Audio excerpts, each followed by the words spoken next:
I'm somewhere in between Barstow, California and Baker, California, heading north on I-15, and it's windier than hell, dude.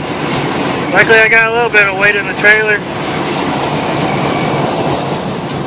like 25,000 pounds, just barely enough to hold it down in this stuff.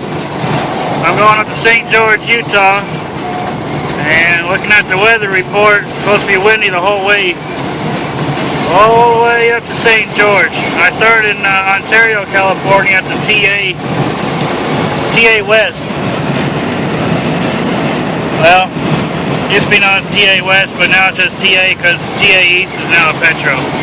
Anyway, I-15 northbound between Barstow, California and Baker, California.